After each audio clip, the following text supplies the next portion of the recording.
Shalom pemirsa, secangkir pengharapan untuk mengawali hari ini, salib dan hukum. Siapa yang bijaksana, biarlah ia memahami semuanya ini.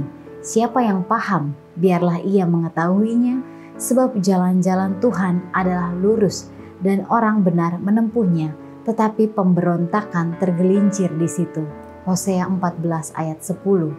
Salib berkata kepada penghuni surga, kepada dunia-dunia yang tidak jatuh dan kepada dunia yang jatuh, nilai yang telah Allah berikan kepada manusia dan tentang kasih-Nya yang besar, yang dengannya Dia telah mengasihi kita.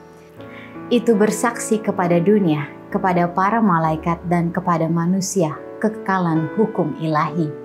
Kematian Kristus menjadi argumen yang meyakinkan dan kekal bahwa hukum Allah tidak berubah sama seperti tahtanya. Fakta bahwa anaknya sendiri jaminan bagi manusia tidak ditahankan adalah argumen yang akan ada sampai zaman kekekalan di hadapan orang suci dan orang berdosa.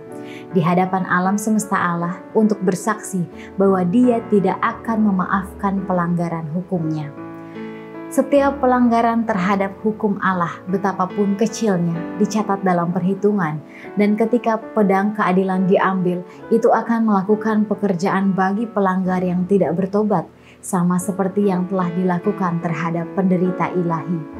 Melalui kebenaran Kristus yang diperhitungkan, orang berdosa dapat merasa bahwa ia diampuni dan boleh mengetahui bahwa hukum tidak lagi menghukumnya karena ia selaras dengan semua ajarannya.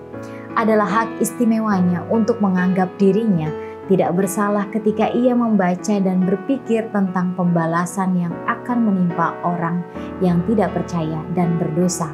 Dengan iman ia memegang kebenaran Kristus. Mengetahui dirinya sebagai orang berdosa, pelanggar hukum kudus Allah, ia memandang kepada penurutan Kristus yang sempurna, kepada kematiannya di Golgota untuk dosa-dosa isi dunia.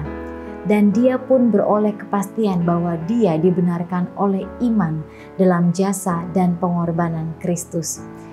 Ia menyadari bahwa hukum dipatuhi demi namanya oleh anak Allah dan bahwa hukum pelanggaran tidak dapat jatuh pada orang berdosa yang beriman.